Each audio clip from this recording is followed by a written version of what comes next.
Hi, I hope you enjoyed the little sneak peek montage into how we made our time-controlled relay charger. Before we get deeper into how we made it and the process, let's take a look at how it works first. Here's our design. With this design, it's meant to do one thing altogether: allow a phone to be charged only for a certain amount of time.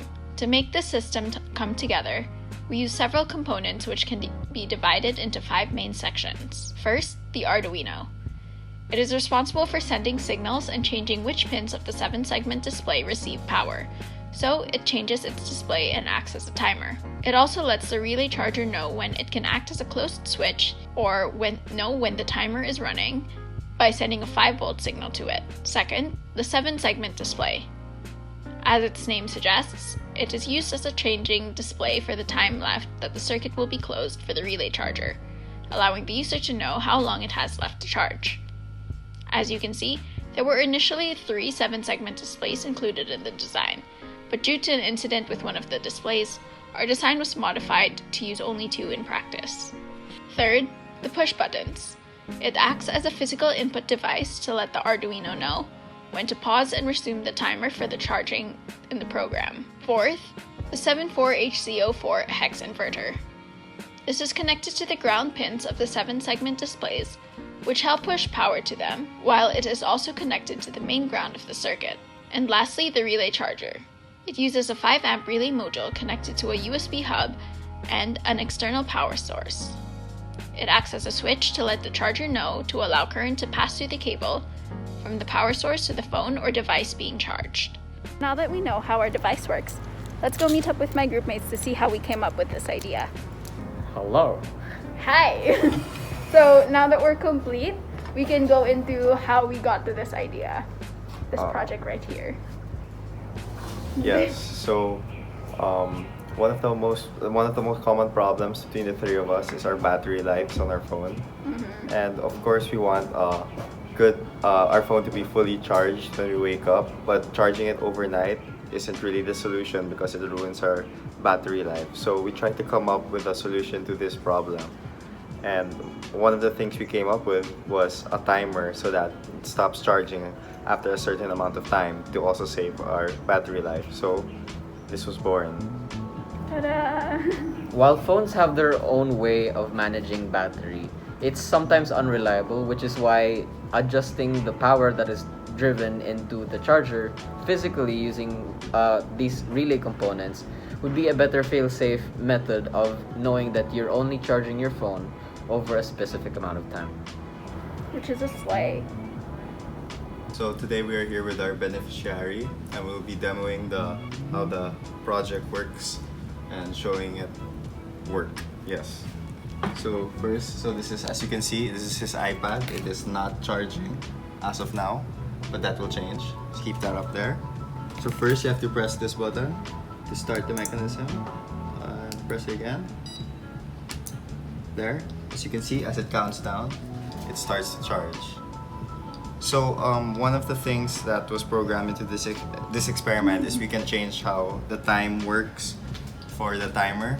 So we only set it to 1 minute so you could see the progress of it. Because if we set it to like minutes, you wouldn't see it ticking down and experience this wonderful project. So yes.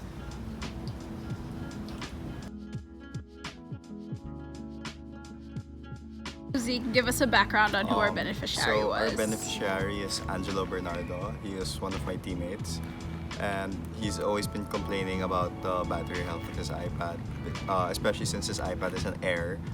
Compared to the Pro, the Air has really not as good battery life health as the Pro, and especially since he has trainings early in the morning, he can't really stay up to wait till his gadgets are fully charged, so he charges them overnight.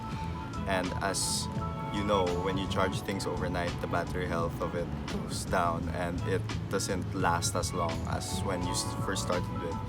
And especially as a student who has to go around to different classes every day, battery health is really important for when you have to work and stuff.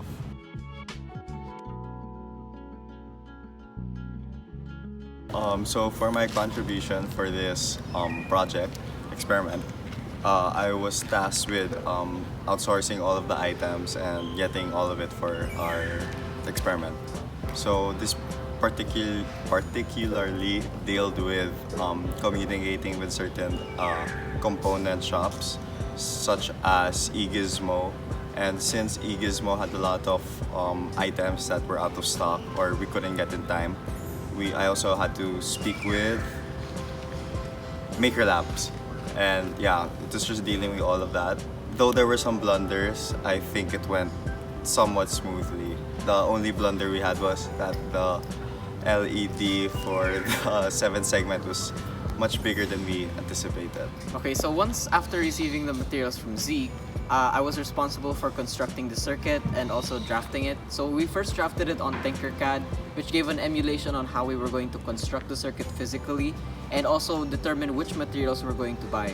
And after Zeke bought the materials, we went to the lab and I was in charge of creating the circuit physically and making sure that the parts work as they are supposed to. Okay, so for my part, I was mainly in charge of documentation, editing, all the content creation stuff for our project. So all the vids you see, care of me. And I also assisted Zeke and Jay when we were in the lab as a lab assistant and while soldering and fixing of the smaller components.